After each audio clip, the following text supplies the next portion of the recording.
Friday the 2nd of November, a momentous day in the brief history of the University of Sunderland swim squad as they prepare to make the short journey to Sheffield for the British University and College Sports Swimming Championships. A squad of 14 led by the committee of Andy Sixsmith, Alex Council and Sam Talentire competed at the Sheffield Championships, a remarkable achievement considering the team was only established a matter of weeks ago.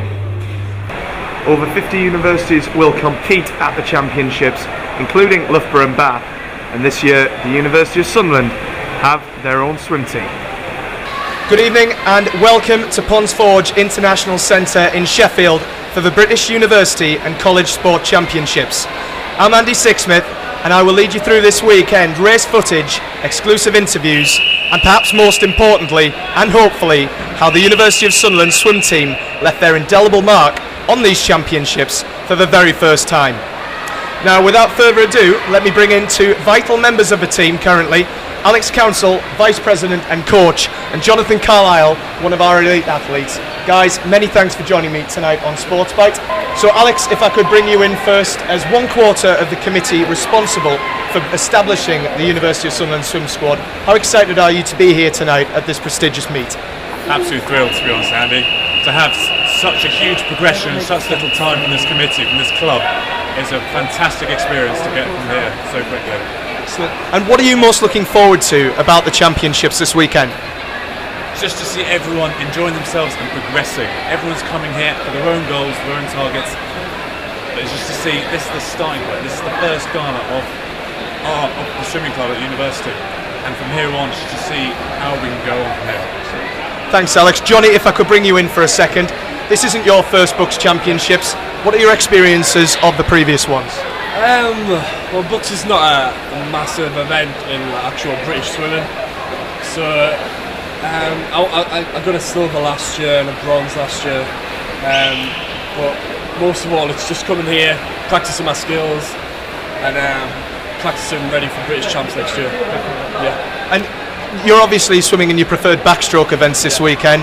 No Liam Tancock, he's gone from Loughborough now, but still a rather formidable field to deal with. Yeah, there's a lot of backstroke in this country is pretty strength and depth, and there's a lot of young guys coming through, me being one of them. And it's going to be hard, but look, everyone's training hard at the moment, so anyone can win. Yeah. Well guys, best of luck this weekend. Really hope you do well, and let's make it count. And the squad did make it count with some excellent swims on both the Saturday and the Sunday sessions. Looking very, very strong, it has to be said. Ben Herring, second year student, also leading his heat and stretching his lead out over the last 25 metres. He's going to win this fourth heat of the men's 100 metre freestyle in a very, very strong time of 56.45 seconds. Sunderland starting well on Saturday morning. Even more impressive though was the level of support of all of the Sunderland swimmers throughout the meet. Colourful, noisy and downright unrelenting, the entire squad seemed to have bought into the BUCS spirit. Yeah, BUCS is really good. You've got all different abilities from the Olympic swimmers who are just starting out, and it's all about having fun. And the man I'm with this morning really represents the top end of that scale. Silver medalist in the 200 metre breaststroke at the London Olympics, Michael Jameson. Many thanks for joining us this morning. First and foremost, Michael, how has your life changed since that day in August? Yeah, I think in the sort of 4 to 6 week period immediately after the games, it was a bit of a whirlwind.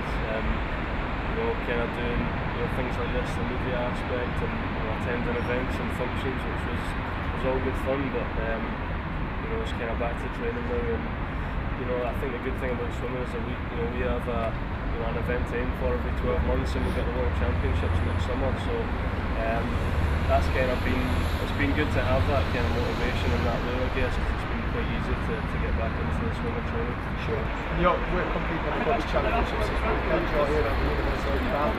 How's the weekend going for you so far? Yeah, it's been great. It's good fun. It's one of my favourite weeks of the year. It's just such a relaxed atmosphere, and meet so many different people here as well each year, and it's all good fun. It's the first race of the season as well, so it's good to see what kind of shape I'm in, and Swam the 200 breast last night, and I think it was faster than this time last year, so that's positive, and we've got a few finals again tonight, and hopefully get some more points on the board for Bath. I've touched upon it briefly there, but BUCS really caters for athletes of all abilities. How integral a part do you think that an event like this can play in that continuance of the Olympic legacy of participation? Yeah, it's huge. I mean, I think that's what the Olympics was all about. The tagline was inspire a generation, I guess, and obviously not everyone's going to go on to be an Olympian or an Olympic champion, but just getting people active and getting people involved in the sport's great, and to see so many here this weekend is fantastic, and everyone always enjoys it this week, I think, as well, and just having that kind of relaxed atmosphere, I think, helps as well. I'm here with Chris Alderton, a coach at Bath University. Chris, many thanks for joining me today on SportsByte. It's not a problem. Excellent. First of all, could you tell us a little bit about your role at Bath University? Well, I'm the university student swimming coach. My role is basically to get all of the not so performance-based swimmers together, so that we can bring them all into the same environment, kind of give them a good bit of training, but also allow them to have a good time as well. You've brought a fairly big squad from Bath here to BUCS this weekend. What are your thoughts on the BUCS Championships extending the sport to as many people of different abilities as possible? I think it's a great idea. I mean, it's all about participation, but obviously we need to make sure that we are keeping our elite guys, at that level, but also inspiring the people that want to come through. Yeah. There's a couple of things, I think they still do need to address. Because obviously we've got to start to think now, how does our university system compare to the Americans with their NCAA championships, and what can we make changes to BUCS? Like, what changes can we make to BUCS to allow us to compete with them? I mean, you look at their sporting over there at Swan Stafford College, and there's all sorts of money involved in it. There's sponsors, there's TV, and it's one of those things that I think we need to start thinking about a bit more. I have Eleni Papadopoulos, an S10 disability swimmer who has just broken the world record in the 200-metre butterfly. Eleni, many thanks for joining me today. Thank you. First and foremost, how does it feel to be not only a world record holder, but a European and a British record holder too? It's a great feeling. I just missed out on qualifying for the London Paralympics, so that was quite a big hurdle for me to get over, so I feel like I've overcome it quite well. To go and break a world record a few months after the games, it kind of says to me that I'm still in the mix for 2016 in Rio. This is your first short course championships here at BUCS. How are you finding the disability availability here at BUCS? Do you feel that it can be improved on in future?